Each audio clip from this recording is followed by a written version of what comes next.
자, 지금 우리가 체면을 경험해 보신 것처럼, 자, 체면은 지금 뭐 의식과 잠재의식이 다 공존하는 상태예요. 의식이 다 있으면서도 잠을 자는 것처럼 편안했다 이 말입니다. 그래서 체면 상태와 비체면 상태를 구별하는 게 쉽지가 않아요. 한번 따라 읽어봅니다. 자, 체면은 집중, 시작. 체면은 집중, 체면은 이완, 체면은 이완, 체면은 편안함을 느끼는 것, 체면은 편안함을 느끼는 것, 체면은 나른함과 묵직함을 느끼는 것, 체면은 아련함과 묵직함을 느끼는 것, 체면은 꿈꾸는 것 같은 몽롱한 상태, 체면은 꿈꾸는 것과 같은 몽롱한 상태, 체면에서도 의식이 작용한다, 체면에서도 의식이 작용한다, 체면에서도 잡생각이 난다, 체면에서도 잡생각이 난다, 체면에서도 체면에 걸리지 않는 것 같다, 체면에서도 체면에 걸리지 않는 것 같다, 체면과 비체면 구별이 어렵다. 체면과 비체면은 구별이 어렵다. 그러므로 체면에 걸렸음을 확인하려 하지 말라. 그러므로 체면에 걸렸음을 확인하려 하지 말라. 체면에 걸리려 하면 안 된다. 체면에 걸리려 하면 안 된다. 편안한 상태에서 잡생각이 들면 잡생각을 하고 마음이 가는 대로 허용하라. 편안한 상태에서 잡생각이 들면 잡생각을 하고 마음이 가는 대로 허용하라. 무엇이든 애쓰면 안 된다. 무엇이든 애쓰면 안 된다. 잠오면 잠을 자고 졸리면 졸고 잠오면 잠을 자고 졸리면 졸고 나른하면 나른해하고 나른하면 나른해하고 몸이 무거우면 무거워하고 몸이 무거우면 무거워하고 가벼우면 가벼워하고 가벼우면 가벼워하고 있는 그대로 느껴지는 그대로 그대로 허용하라. 있는 그대로 느껴지는 그대로 허용하라. 그런 자신을 그냥 느껴라. 그런 자신을 그냥 느껴라. 느낌이 없으면 없는 대로 그대로 있으라. 느낌이 없으면 없는 대로 그대로 있어라. 허용하라. 허용하라. 이게 다른 사람에게도 이렇게 허용을 해야 되는 것처럼 나 자신한테 허용을 해야 된다는 겁니다. 우리가 에릭슨 체면에서도 강조하는 게 뭐냐면은 내 남자한테 허용을 해야 된다는 거죠. 모든 거 허용을 해야 돼요. 내 남자한테 부담을 주면 안 돼요. 눈을 감으세요. 눈을 뜨면 안 돼요. 편안하게 앉으세요. 이렇게 막 부담을 주면 안 돼요. 에릭슨 체면에서 이제 합법을 다루겠지만은 가능성과 허용이거든요. 자, 눈을 감으면 편안함을 느낄 수 있어요. 깊게 심호흡을 쭉 하면 더 편안해질 수도 있습니다. 뭐 이렇게 뭐뭐 해질 수도 있습니다. 할 수 있으면 이렇게 이야기하지. 눈을 감으세요.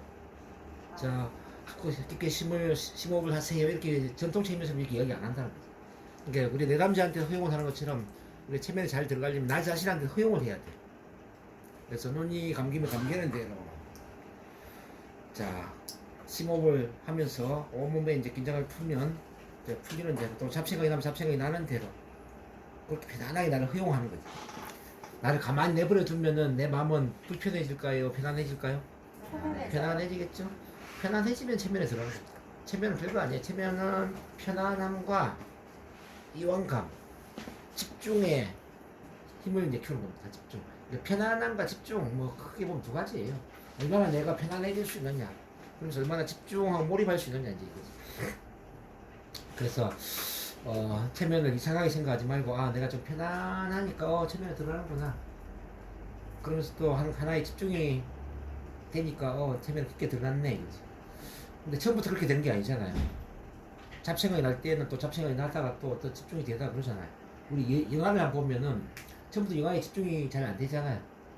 그렇죠? 영화를 보고 있는 딴 생각이 나죠. 그러다 어느 순간에 영화에 빠져들잖아요. 영화 재밌으니까. 그죠? 이 체면도 그런 거지. 처음에는 이런저런 잡생각이 나고, 뭐, 밖에 소음 소리도 들리고, 뭐, 오늘 저녁을 뭐 먹을까, 뭐, 내일은 뭐 할까, 이런 생각 하다가, 어느 순간에 빠져든다, 하나에. 그렇게 바뀌어. 그래서, 뭐든지 애를 쓰면 안 된다는 거, 예, 나를 그냥 편안하게 내버려 둬라. 그 이야기 드립니다. 자, 그럼 트랜스 상태가 뭔가 봅니다. 트랜스 상태. 자, 트랜스는 심신이 고도로 이완된 집중의 상태를 트랜스라고 하는데, 뒤에서 구분해드리겠지만 트랜스와 체면은 비슷하면서도 약간의 차이가 있어요. 자, 트랜스는 암시가 적용되기 이전의 편안한 상태예요. 체면은 트랜스 상태에서 암시가 적용된 상태죠. 암시가 드러나느냐 안 드러나느냐 차이죠. 암시가 적용되기 이전까지는 트랜스, 암시가 적용이 되면 체면. 그래서 이제 트랜스에 해당되는 게 뭐 요가도 트랜스죠. 요가, 명상도 트랜스죠. 단전 호흡도 트랜스죠. 체면도 트랜스에서 체면이 들어가는 거잖아요. 이런 이제 다양하게 트랜스라면은, 근데 체면은 그 트랜스 상태에서 암시를 적용시켰다는 거죠. 암시. 눈을 못 뜹니다. 눈을 못 뜨는 상태 예를 들어서. 자, 편안합니다. 편안함 느끼는 상태. 자, 나는 내가 참 좋습니다. 자, 내가 좋다라고 생각하는 상태. 이렇게 암시가 들어가면 이제 재미있는 거죠. 이럴 때 이제 몽환 상태, 좀 멍한, 몽롱한 상태가 이제 몽환 상태라고 하죠. 몽롱한 상태가 되면서 뇌판 알파파가 됩니다. 의식이 있으면서 무의식 상태가 되고, 근데 이 상태에서 습관적인 행동이나 자동화된 사고는 잘 이루어집니다. 일반적인 습관화된 행동이나 자동화된 사고는 고치기 쉽지가 않잖아요. 그래서 이제 작심삼일이죠. 이게 의식 차원에서 어떤 습관을 고치는 건 쉽지가 않아요. 뭐 술을 끊는 것, 담배를 끊는 것 쉽지 않잖아요. 그렇지 않습니까? 이거는 습관적인 행동이니까. 근데 체면 상태에서 암시를 주거나 체면 상태에서 패턴을 깨트려 주면은 고치는 게 쉽다 이 말이에요. 뒤에 우리 이제 오경수 교사님도 있지만 이제 의식 상태에서 피자를 끊으려고 했으면 쉽지 않았을 거예요. 근데 트랜스 상태에서 피자를 끊는 걸 구현했단 말이에요. 빠르게 피자를 끊을 수가 있었죠. 그래서 이제 이 트랜스 상태는 바로 이제 무의식적인 패턴을 바꾸는 데 아주 도움이 되고 습관화된 행동이나 자동화된 사고를 바꾸는 데 도움이 된다. 이걸 이해를 하시면 되겠습니다. 지금 자 체면과 트랜스 상태가 쭉 나왔네요. 이건 미리 한번 쭉 읽고 제 설명 듣도록 합니다. 한번 소리 내어 읽는데 누가 있느냐 우리 나영 선생님이 막내니까 큰 소리로 한번 읽어주시기 바랍니다. 시작. 트랜스는 최면과 거의 비슷하면서도 차이가 있다. 그 차이는 구체적인 동기와 특정 목표 성취를 위한 암시라는 두 가지에서 나타난다. 즉, 최면은 최면에 걸리겠다는 동기 상태에서 특정의 목표를 달성하기 위하여 암시를 적용하는 상태라고 말할 수 있는데, 결과적으로 최면은 바라는 결과를 성취하도록 트랜스 상태를 활용하는 역할을 한다고 할 수 있다. 달리 말하면 최면이 되기 위해서는 기본적으로 트랜스 상태가 되어야 하며 이 트랜스 상태에서 최면적 경험이나 치료가 이루어진다고 볼 수 있다. 오케이. 자 이해되셨나요? 자 간단하게 얘기하면은 체면에 들어가려면 트랜스 상태에 들어간 이후에 체면에 들어가는 거예요. 트랜스 상태에서 암시를 주어야만 체면에 들어간다. 그러니까 체면과 트랜스는 하나 연결되어 있는 연장선상에 있다는 거죠. 암시가 먹히기 전까지는 트랜스 상태, 암시가 들어가면 체면 상태. 요게 이해되시나요? 그러니까 편안한 이완 집중이 되는 상태를 만들면서 암시를 적용해버리면 체면에 들어가는 거예요. 근데 암시를 주지 않고 그냥 편안한 상태만 되어버렸어. 그럼 트랜스는 들어가는데 체면에 들어가는 건 아니죠. 그래서 그와 비슷한 게 이제 요가라든지 명상이라든지 단전호흡 이런 거는 암시가 들어가는 게 아니잖아요. 그냥 트랜스 상태다. 이렇게 이해를 하시면 돼요. 자, 체면을 배우면 뭐가 좋으냐, 뭐, 쭉 이건 읽어보시고요. 자, 힘노시스 체면학. 이것도 제가 설명을 했으니까 넘어갑니다. 자, 그림. 자, 그리스 잠의 신 힘노스 나왔죠? 메즈머, 현대 체면 아버지라고 제가 소개했고. 그래서 메즈머리즘도 체면이라고 해석이 됩니다. 즉, 메즈머의 방식이라는 뜻이죠.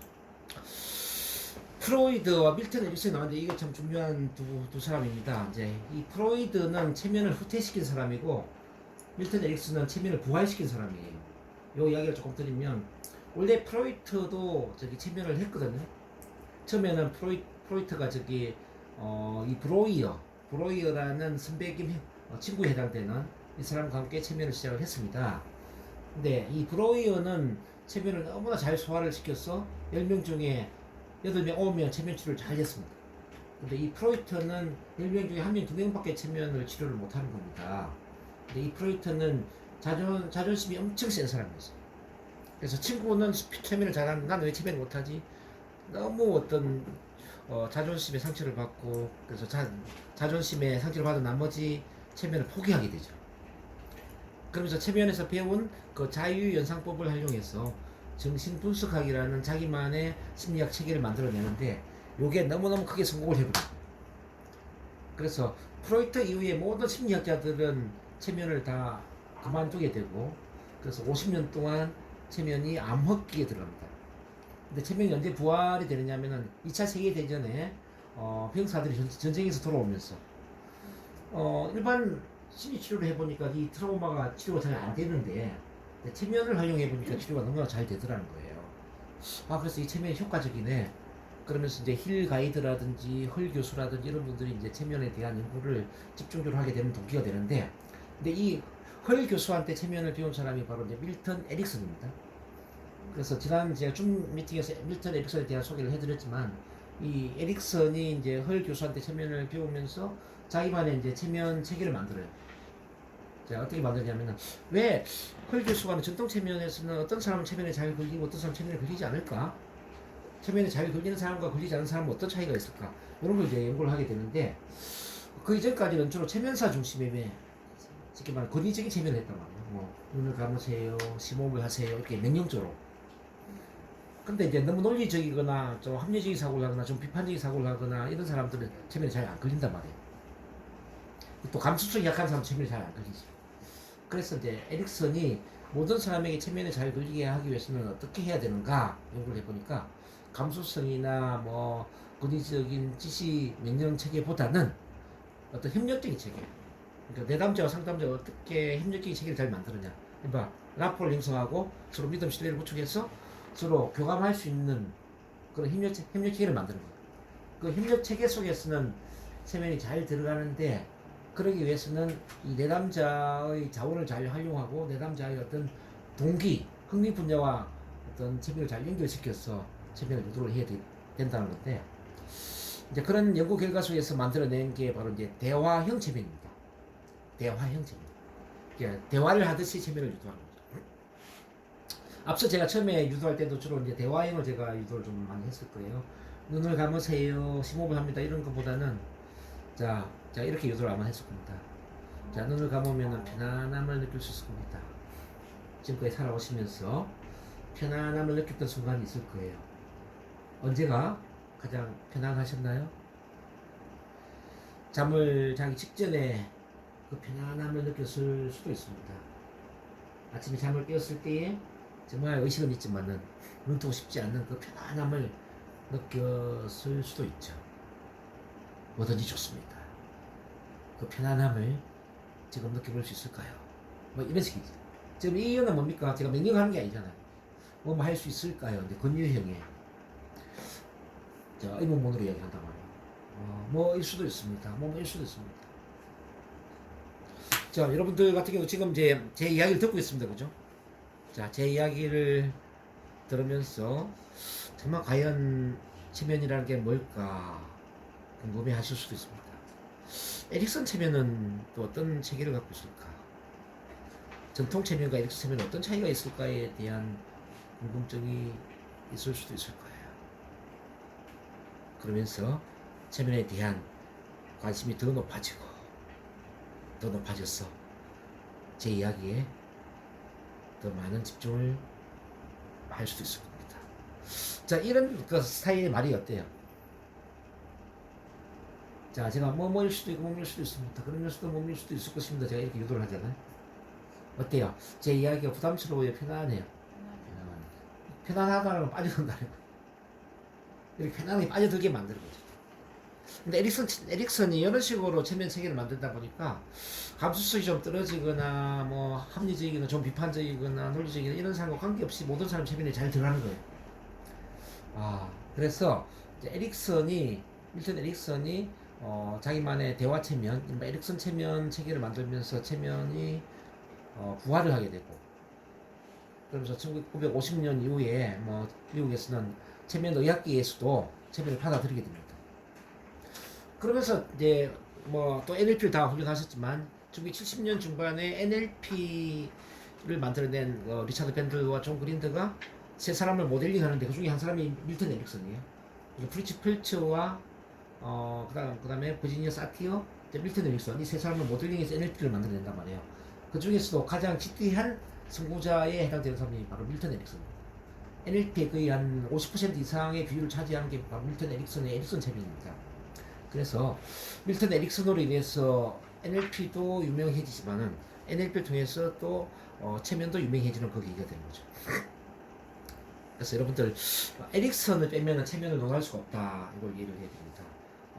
현대 체면을 부활시킨 사람이 바로 밀턴 에릭슨이구나, 이걸 일단 알고 계시면 됩니다. 그리고 에릭슨 체면은 별도로 매주 월요일날 줌 미팅에서 제가 다루고 있기 때문에 자세한 것은 내일 저녁에 저랑 같이 나누도록 하시기 바랍니다. 자, 넘어갑니다. 지금 에릭슨에 대한 소개를 잠깐 하고 있죠. 이건 어제 제가 지난주 월요일 제가 소개했던 내용이죠. 밀턴 에릭슨. 넘어가도록 할게요. 자, 마음의 수준을 보면 자, 의식이 있고 무의식이 있습니다. 자, 의식은 어떤 순간에 사람들이 인식하거나 느낄 수 있는 생각이나 경험.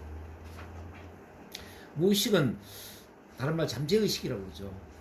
특정한 순간 인식이 되거나 기억되지 않는 인간 정신의 가장 깊고 중요한 부분. 사람들 행동을 지배하고 행동 방향을 결정하는 그 마음이 바로 무의식입니다. 자, 의식은 합리적이고 분석적이고 이성적이고 논리적이고 7 플러스 마이너스 2의 기억 능력을 갖고 있다고 그래요. 그러니까 7 플러스 마이너스 2라는 거는 초당 5자에서 9자 정도의 정보를 받아들인다는 뜻입니다. 초당 5자에서 9자. 그러니까 우리가 1초당 받아들이는 것은 5자에서 9자 정도예요. 그만큼 이제 이 의식의 용량이 부족하다는 겁니다. 한계가 있다는 거죠. 근데 무의식은 뭐냐면요. 기억과 정서의 저장소이면서 기억을 조직화시키고 직관과 영감, 영성과도 관련이 있고 부정적 감정을 억압하고 신체 기능을 관장하고 긍정의 자원의 저장소이면서 집중 이완 상태에 쉽게 접근할 수 있다는 거죠. 여기 이제 기억과 정서의 저장소를 본다면은 이거는 여러분들 이제 주위에서 봐야 될 게 뭐냐면은 모든 기억을 저장하고 조직한다. 근데 이 기억이라는 게 태어난 이후의 기억뿐만 아니라 엄마 뱃속 안에 있는 기억, 그 다음에 태어나기 이전에 전생이나 혈통상의 기억을 다 저장하고 있다는 겁니다. 자, 이걸 조금 더 설명을 좀 해볼게요.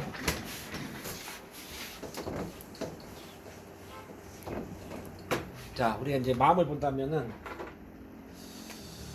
맨 바깥에 이제 뭐가 있냐면 의식이 있죠. 의식. 자, 의식 안에 개인 무의식. 자, 그 다음에 집단 무의식. 그 가운데 초의식. 그 안에 양자 파동장. 자, 복잡하죠? 마음을 나누면은 맨 바깥에 의식, 그 다음 개인 무의식, 집단 무의식, 초의식, 양자 파동장. 이건 적어 놓으세요. 이제 의식은 좀 전에 이야기한 것처럼 이제 그 합리주의 분석주의고 지금 우리가 인식할 수 있는 그 상태를 이제 의식이라고 이야기를 했습니다. 자, 근데 이제 무의식도 개인 무의식이 있고 집단 무의식이 있어요.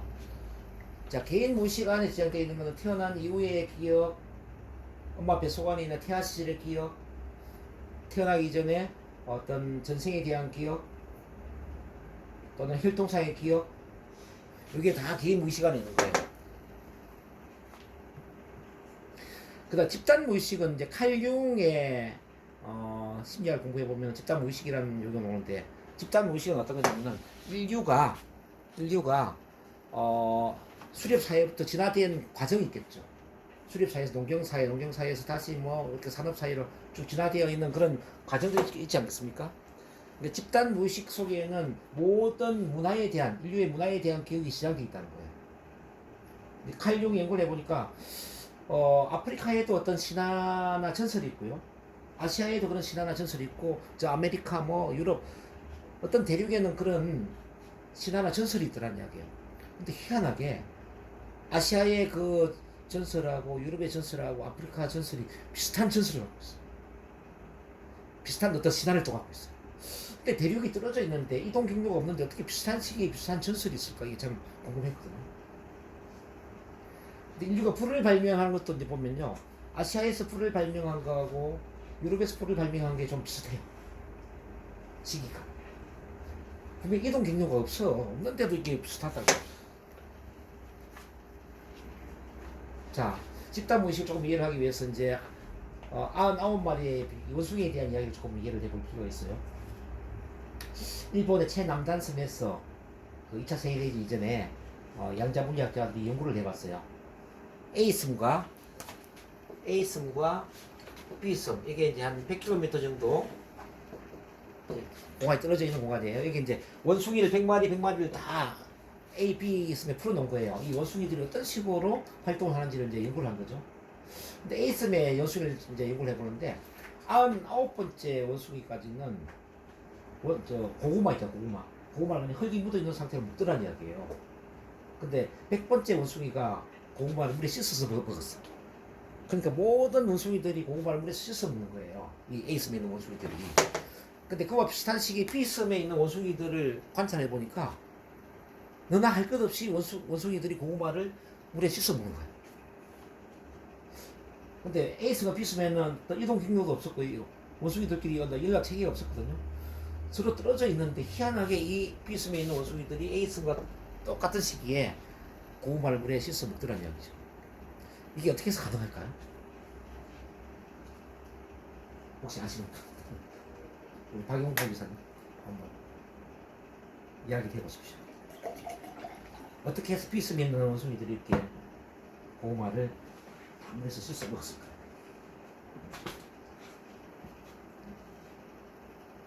그냥 마음에서 나왔어. 네? 마음에서 나왔어. 그러니까 우리 나영 선생님 어떻게 생각해요? 파동. 그래요. 맞는 이야기야. 자, 이걸 잘 이해해봐요. A섬과 B섬은 떨어져 있는 공간이지만은 우리가 이제 우주로 본다면 우주의 파동장을 본다면은 A섬과 B섬의 파동이 연결되어 있죠. 맞아요? 그러니까 A섬에 있는 원숭이의 집단 무의식이 고구마를 물에 씻어 먹으면은 좋아 이렇게 생각을 했어 집단적으로. 근데 그 파동이 우주의 파동과 연결된 거예요. 그 우주의 파동이 B섬에 있는 원숭이들한테 그대로 연결이 되면서 고구마는 이유는 모르겠지만 물에서 씻어 먹어야 될 것 같아라는 느낌을 준 거지. 그래서 B섬에 있는 원숭이들은 이유는 모르지만 고구마를 물에 씻어 먹었다 이 말이에요. 이런 그 얘들이 들어 많이 있어요. 근데 에디선이 전구를 발명했을 때 유럽에 있는 또 어떤 다른 나라에서 비슷한 시기에 전구를 발명했대요. 근데 에디슨이 특허를 먼저 내가지고 유럽에 있는 그 사람 이름은 묻혀졌는데 역사적으로. 근데 에디슨하고 그 유럽에 있는 발명가는 서로 연락책이 없었단 말이에요.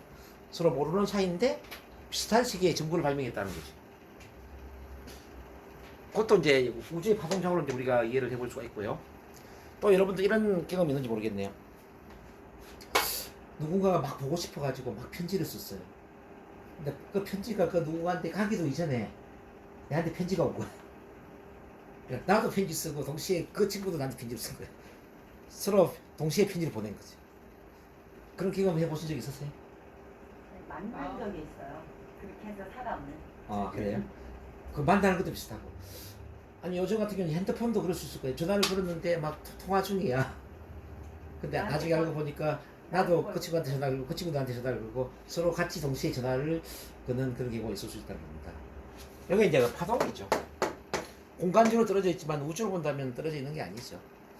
그래서 이제 이 집단 의식을 다시 이제 돌아와서 이해를 한다면은 아시아나 유럽이나 아프리카나 대륙으로는 다 공간적으로 떨어져 있지만 그 비슷한 시기에 음식은 불을 지폈어요.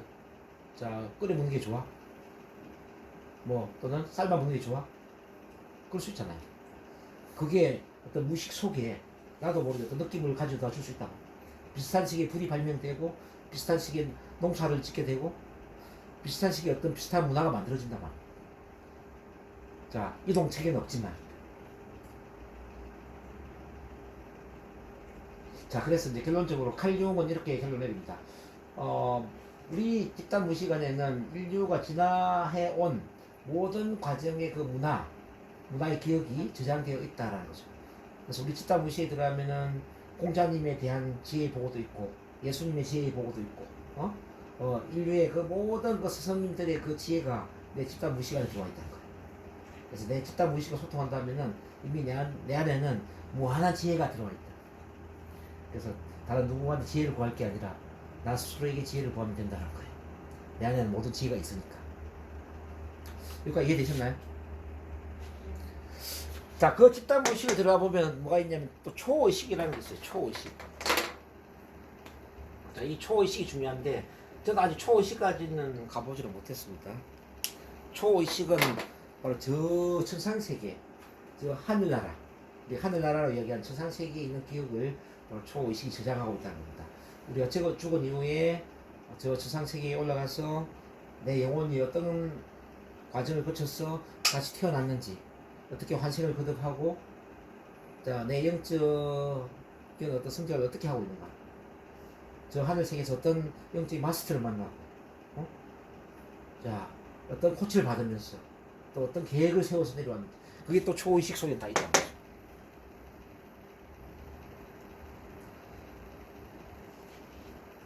그 초의식 안에 양자의 파동자가 있는 거죠. 양자의 파동자. 이 양자의 파동자가 바로 이제 우주, 이 우주와 연결되어 있는. 우주의 에너지와 하나를 연결이 있다. 자, 이렇게 무시 안에는 참 많은 것들이 있습니다. 근데 우리가 체면을 한다라는 것은, 또 무의식과 소통한다는 것은 바로 이제 이 의식 안에 들어있는 개인 무의식과 집단 무의식과 초의식과 소통한다는 걸 얘기합니다. 가장 강력한 힘은 바로 내 안에 있는 초의식이죠. 초의식은 바로 영혼의 에너지. 내 영혼과 소통을 하면 어떨까요? 초의식 안에 내 영혼과 소통할 수 있다면 내 삶의 목적을 알게 될 것이고, 내가 어떻게 영혼의 성숙을 위해서, 성장을 위해서 이 세상에 태어났는지, 태어난 이유를 알게 될 것이고, 또 죽은 이후에 어디로 가는지, 또 어떤 과정을 통해서 또 다시 태어날 것인지, 그런 영혼의 세계를 알게 된다는 거잖아요. 그럼 뭐 죽음을 두려워할 이유도 없고, 현재 내 삶의 어떤 시련 고난을 두려워할 이유가 없죠. 다 삶의 목적이 있어 태어난 건데. 어쨌든 그렇습니다. 그런 기억이 시작되어 있고, 이제 직관. 근데 이 영혼은 직관을 통해서 소통한다는 거 알죠? 직관이라는 게 뭐예요? 느낌이죠, 그냥. 뭔지 모르지만, 뭐인 것 같아. 자, 오늘 좋은 일이 일어날 것 같아. 이번 겨울에는 왠지 모르게 좋은 일이 일어날 것 같아. 자, 우리 무의식은 직관을 통해서 이야기합니다.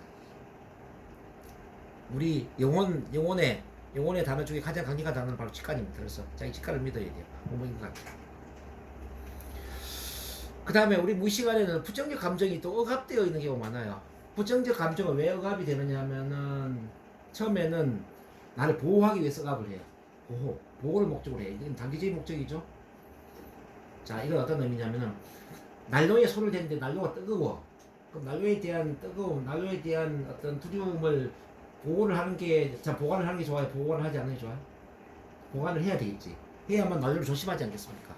그래서 이렇게 단기적으로 나를 보호하기 위해서 부정의 감정을 억압한다, 이 말. 근데 이제 10년, 20년이 지났는데도 계속 난로가 두려워. 이거는 뭐예요? 해소를 목적으로 한다는 거죠.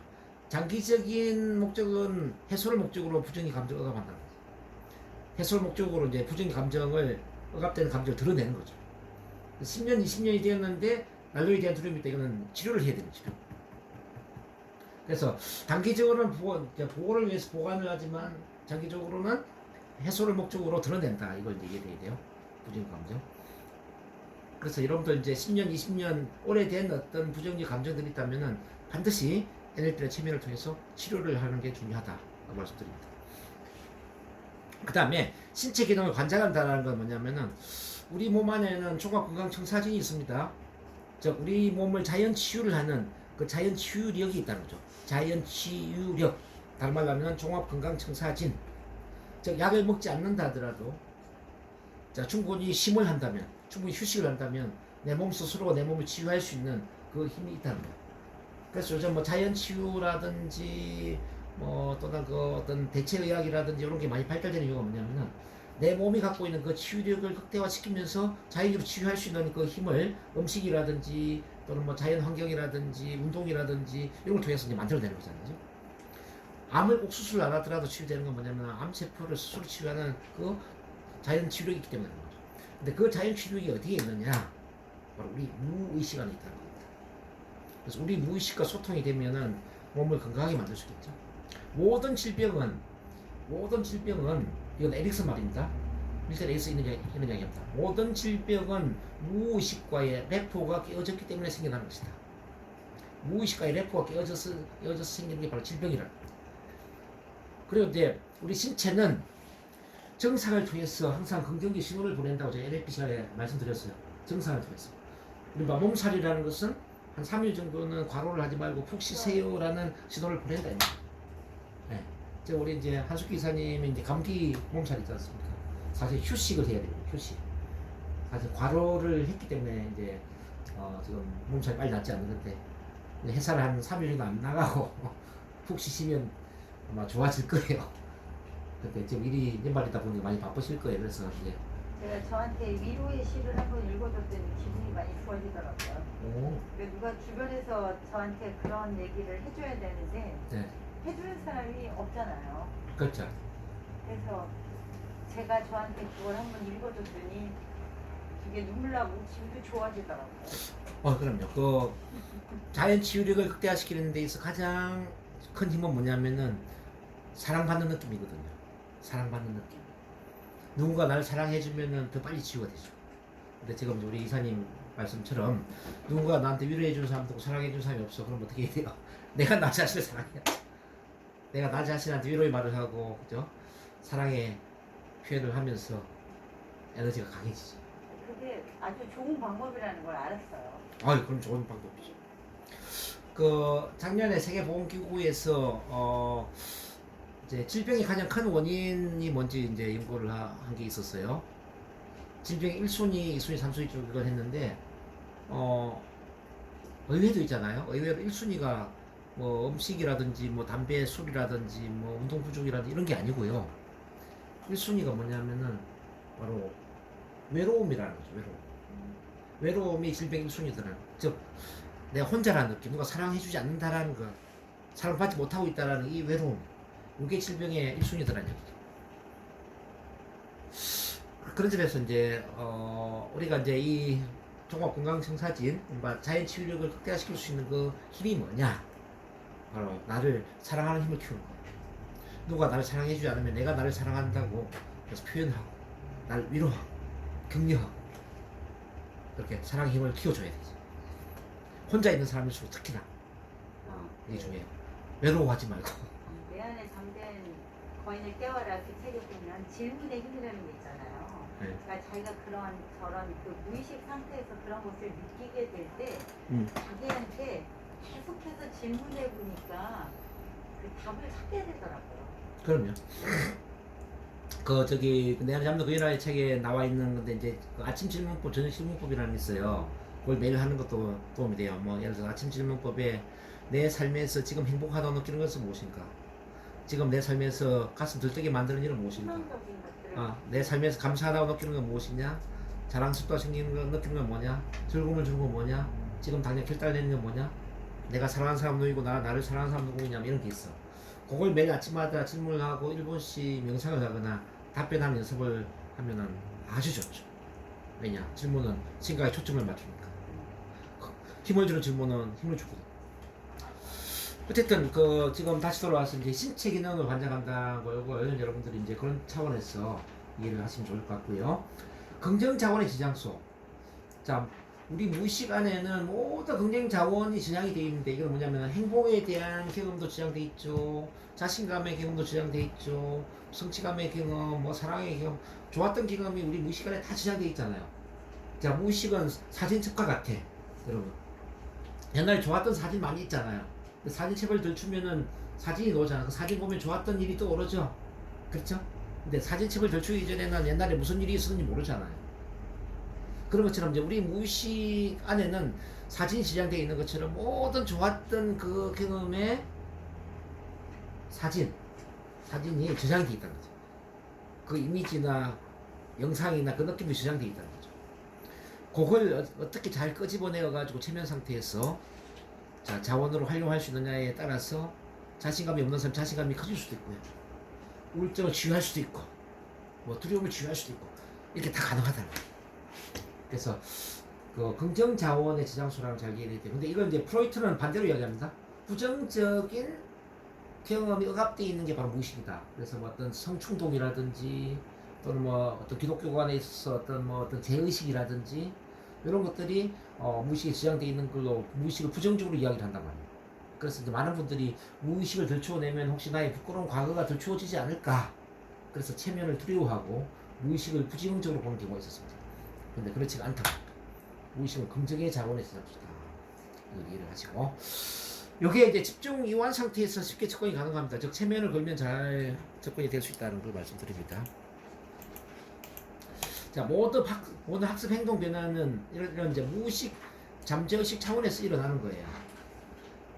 잠재의식 차원이 아닌 상태에는 제대로 된 변화가 일어나는 게 아닙니다. 즉, 자동화된 변화가 되려면 이 잠재의식 차원에서 일어나는 겁니다. 네. 그럼 무의식 반응이라는 게 뭐냐면은 한번 따라 읽어보겠습니다. 자, 자동화된 반응, 시작. 자동화된 반응, 자연스러운 반응, 자연스러운 반응, 습관적 반응, 습관적 반응, 반복적 반응, 반복적 반응, 나도 모르게 하는 반응, 나도 모르게 하는 반응, 별 생각 없이 하는 반응. 별 생각 없이 하는 반응. 이런 무의식적 반응이 바로 이제 잠재의식 차원의 변화거든요. 근데 이 자동화된 반응이 긍정적이냐 부정적이냐를 봐요. 나도 모르게 자동적으로 막 우울증을 느껴, 우울함을 느껴. 이거는 부정적이죠. 근데 나도 모르게 막 자신감을 느껴. 이거는 긍정적이잖아. 그죠? 자, 정신병에 걸렸다는 건 뭐냐면 나도 뭐 자동적으로 정신적으로 힘든 쪽으로 반응을 하는 거야. 힘든 쪽으로 막 우울해지고 불안해지고 잠을 못 자고 막 화가 나. 이런 거는 부정적인 무의식 반응. 이거는 우리가 깨트려야 되겠죠. 그래서 이건 탈체면 상태를 만들어야 된다. 탈체면. 그 부정적인 문제 자체로 체면이기 때문에 그 부정적인 체면을 벗어나게끔 탈체면 상태를 만들어야 되고, 그러면서 자동적으로 나는 자신감이 넘쳐. 앞에 놓으면 말을 잘해. 막 용기가 생기고 도전적이고 미래에 대한 낙관적 희망을 갖게 되고, 사람을 만나면 너무너무 즐겁고 행복하고 쉽게 또 친해지고 뭐 좋은 것들을 막 자동적으로 해요. 우리가 원하는 거잖아요. 그래서 성공적인 사람과 행복한 사람은 이 무의식적 반응의 차이가 있다는 거죠. 성공적인 사람은 성공적인 쪽으로 반응하는데 행복한 사람은 부정적으로 반응합니다. 그래서 고 정주영 회장 같은 경우에는 새벽 4시에 잠을 깨면은 오늘 할 일을 생각할 때 너무 가슴이 뛰어가지고 도저히 침대에 누워 있을 수가 없었다라고 얘기를 한다고 해요. 이건 뭐예요? 극도의 성공적인 반응이잖아요. 근데 보통 사람들은 뭐냐면은 아침에 눈을 뜨지 말았으면 좋겠어. 자다가 죽어버렸으면 좋겠어. 이런 생각하잖아요. 특히 우울증에 걸려있는 사람들. 그런 분 많잖아요. 그래서 우리가 할 일이 뭔가를 생각해 보는 겁니다. 그러므로 이제 모든 무의식 반응은 변화가 어려워. 근데 무의식을 활용하면 학습행동 변화가 효율성을 기할 수가 있어요. 무의식을 활용하면. 그 무의식을 활용하는 게 뭐냐? 집중, 명상, 트랜스 상태예요. 집중, 명상, 트랜스 상태에서는 무의식에 접속하는 게 쉬워지고 무의식을 가장 잘 활용할 수 있다는 거예요. 그러면 그 트랜스 상태가 뭐냐를 보니까요. 자, 한번 따라 봅니다. 자, 체면치료 시작. 체면치료, NLP, NLP, 요가, 요가, 명상, 영상, 전생요법, 아바타, 아바타, 단연호흡, 기도요법, 기도요법, 신앙요법, 신앙요법, 기공, 이런 게 다 트랜스 상태거든요. 그래서 그 병원에서 치료가 안 되는 게 뭐 예를 들어서 기도요법으로 나온 경우도 있고요. 뭐 또 기공으로, 뭐 단연호흡으로, 뭐 요가로, 명상으로, 체면으로, NLP로 이렇게 난 사람들이 많이 있다고 들어보셨죠? 네. 그게 왜냐면은 이제 이런 것들이 다 트랜스를 활용하기 때문에 그렇다. 그래서 목사님 중에서 치료 잘하는 사람 잘해요. 왜냐면 목사님은 아주 뛰어난 체면술사입니다. 그래서 치유의 은사가 있다고 하잖아요. 그러니까 치유의 은사. 체면을 배우지 않았지만 목사님은 그 자체로 체면 치료 살아보시면 돼요. 왜냐면은 그 목사님 말에 다 집중하잖아요. 그렇지 않아요? 목사님이 설교를 잘할수록 집중을 잘하잖아요. 그 목사님이 하는 말은 하나님의 말이 되기 때문에 그냥 치료된다고 하는 순간 치료가 되는 거예요. 그래서 우리가 스님도 체면치료사지, 목사님도 체면치료사지, 그리고 가장 뛰어난 체면치료사는 이 세상에 누구냐? 엄마. 아기한테 절대적인 체면치료사 아닙니까? 아, 그래요? 아기가 가장 잘 믿을 수 있는 사람이 누구예요? 엄마죠. 그래서 이 세상에 가장 뛰어난 체면치료사는 바로 엄마다. 그럼 체면에 대해서 뭔가 좀 느낌이 옵니까? 내가 엄마가 아닌데 일반 사람들이 나를 엄마로 믿게끔 어떻게 할 수 있지? 내가 목사가 아닌데 사람들이 나를 목사처럼 내 말 따르게 하려면 어떻게 해야 되지? 이 생각을 해보면 돼요. 그래서 체면이라는 것은 나를 믿게 만드는 것이고, 내 말을 따르게 만드는 것이고, 내 말을 신뢰하게 만드는 것이고, 내 말에 집중하게 만드는 것이고, 몰입하게 만드는 것. 이게 다 체면이다. 그래서 엄마는 그 자체로 체면이기 때문에 배가 아파서 막 우는 아기한테 자, 엄마가 약 먹였으니까 나을 거다 그러면 낳는단 말이에요. 자, 목사님 또한 제가 기도했으니까 잘 될 거예요 하면은 잘 될까요, 안 될까요? 잘 돼요. 잘 되죠. 우리 그 송광면 총장님은 특히나 유명한 이제 체면 교사인데요. 실제 체면도 하지만 목사님 생활을 지금 30년 됐거든요. 얼마나 그